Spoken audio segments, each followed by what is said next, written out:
Queridos amigos, buenas noches. Encantado pues de ser el padrino y partícipe de este libro de nuestro querido amigo y compañero Gabriel Cisneros. Conocí a Gabriel Cisneros hace un poco más de 20 años.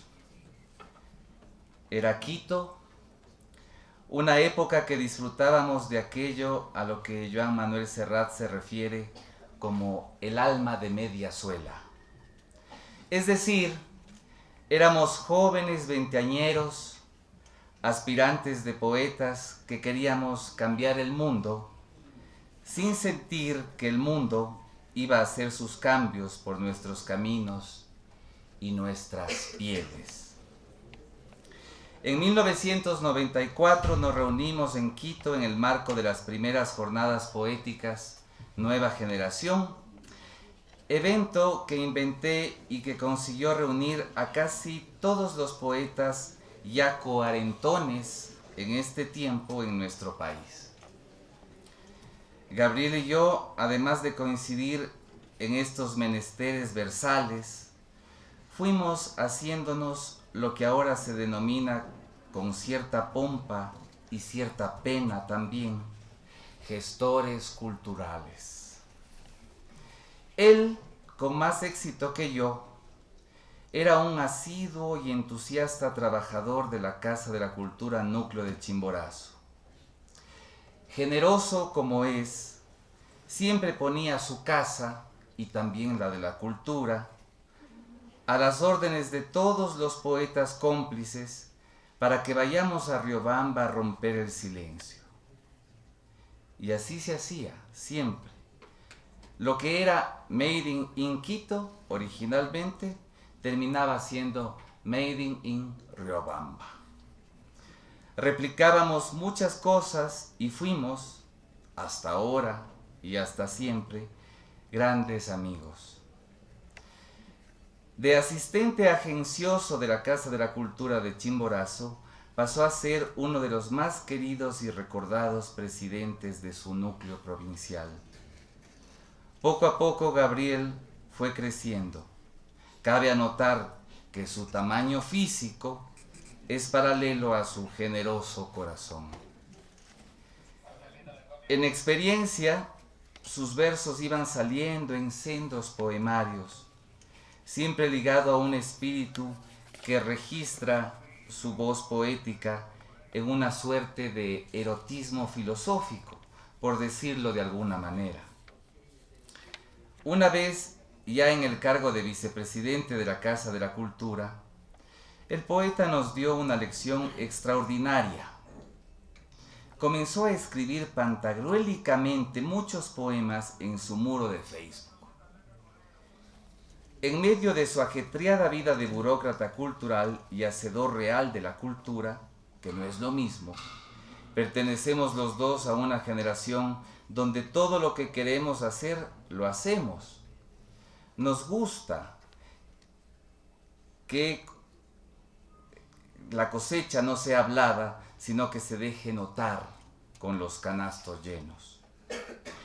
El poeta todos los días postea algunos sendos poemas que son leídos por sus amigos, y muchos de ellos han sido aplaudidos y sometidos a discusiones.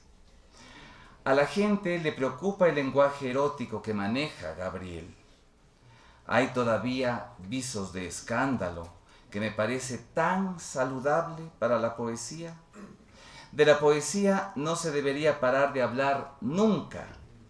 Por ello, si hay polémica, discusión o réplica, enhorabuena.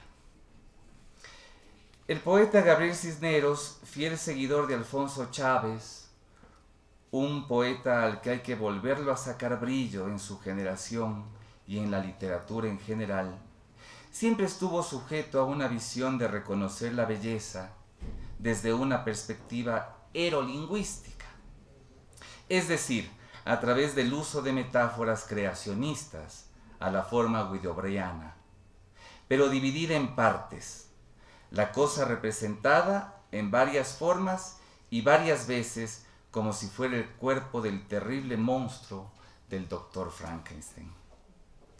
piezas y piezas de palabras que se configuran en un lenguaje erótico que va trabajando como una retahíla de hormigas. Aquí comenzamos ya a citarlo. En su proceso cibernáutico con la poesía, que a propósito, han sido varios poetas los que ya lo han trabajado con rigor creativo como una forma de obligarse a escribir día a día y socializarlo inmediatamente en el muro de las redes sociales para ver su efectividad mediática. Leonor Bravo, por ejemplo, escribe diariamente unos microcuentos en su muro. Muchos de ellos parten de algún tema de preocupación colectiva y obligan a repensarse tanto la literatura como el día a día, cosa que me parece muy interesante y muy actual. Gabriel, el poeta, ha logrado conseguir una comunicación que reformula su discurso. Lo vuelve intensamente metido en este círculo de formas nuevas de comunicación y efectiviza a su poesía. Me parece estupendo esa inmediatez con la que trabaja. Y más aún me parece estupenda esa obsesión por adentrarse en esa forma masiva y rápida, con algo tan antiguo y tímido como han sido siempre los poemas. Para la concepción de este libro hubo un reposo de ese material a los que añadió otros poemas dispersos, y con ellos hiló el rigor de un discurso casi monotemático. En diálogo con una de sus lectoras nace, por ejemplo, el brillante epígrafe del libro. Su buena amiga y poeta Marianita Cauja dice, o lo dijo, sobre su poemario. Cito: cuidado, ellas no suelen quitarse las pieles, solo hacen un simulacro, estar desnudas. Epígrafe perfecto, hecho a la medida literalmente para este libro. Otra cosa absolutamente singular.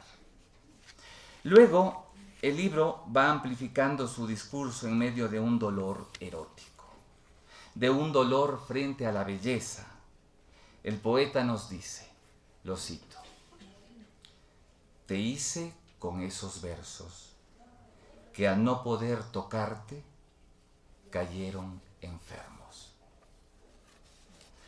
Hasta la belleza cansa, dice un verso de una canción popular de Manuel Alejandro. Pero en este caso poético, la belleza mata.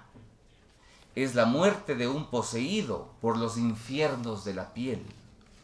Dice él mismo: me maldije sin poder encender el incienso, para que me quemen esos poemas blasfemos. Gabriel Cisneros es un narciso al revés. Es el lobo de las estepas que dice el discurso del lobo a San Francisco de Asís, pero con el deseo en la boca, lo contrario de Rubén Darío. No es la plenitud de su lobo bueno, es el lobo de selva, la intensidad de su espesura, su sordidez aplastante, la piel. Eso, la piel sobre cualquier cosa. Recordemos aquí un poema hermoso de Euler Granda que mostraría en sí lo que Gabriel, a mi modesto parecer, nos quiere decir con su obra. Dice el maestro Euler: el amor, las cosas son otra cosa debajo del pellejo. El amor no es más que el desamor con piel de oveja.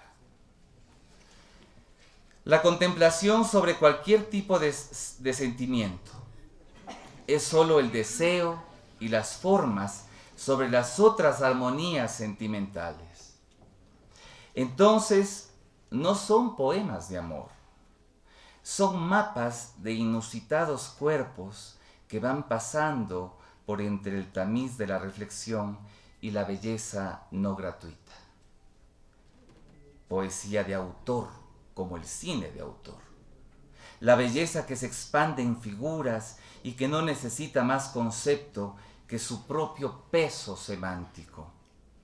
Otra vez, no olviden la frase de Serrat: ¡qué maravilla de maravilla la maravilla!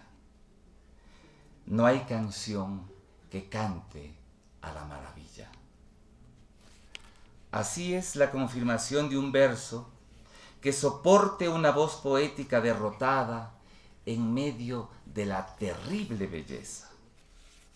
Como casi todas las mitologías, que luego de la creación, todos los dioses descansan derrotados en medio de su belleza. Dice el poeta al comenzar su faena: suéltate en la pira, baila ebria y empieza a matar a quien te hiere. La voz poética que tiene rigor masculino absoluto se pierde en el deseo. Luego analiza en segunda persona, junto a esa piel que lo atormenta, su situación. Es una voz que se derrota en medio del inusitado redescubrimiento de la belleza, a una nueva edad, frente a la contemplación más sosegada.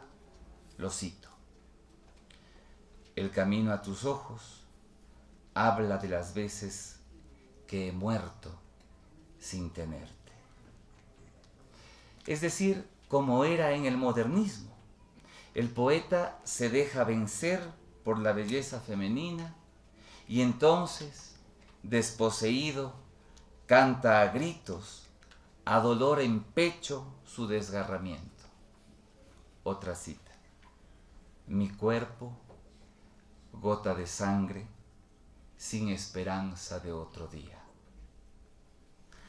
Así va pasando la vida y gracia de este poemario, escrito con el talento de un poeta genuino y verdadero, nada aspaventoso, que sabe lo que tiene que decir, que no gesticula, que no oculta, que va creando voz, que se arrima a su genuinidad, que no tiene como propósito crear un no lector. Este poeta se propone entablar un diálogo con sus demonios y hacernos partícipes de ellos. Allí también su generosidad. Y lo consigue. Gabriel Cisneros en este libro se abre campo absoluto hacia la cancha mayor de la poesía ecuatoriana. Este es, a mi juicio, su mejor poemario, su más ambicioso trabajo.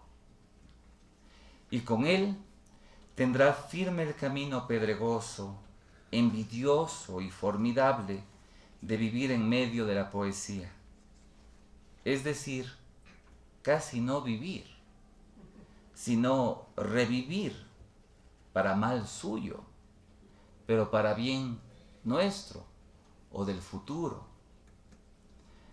Suerte en el camino, querido Gabriel, y lleva el morral repleto de frutas, porque la cosa es dura, pero el sendero se mira desde lejos, apaciguado, aunque por allí saldrán las espinas y las plantas carnívoras. Pero ¿qué nos importa? Porque la cosa hay que seguirla. Muchas gracias.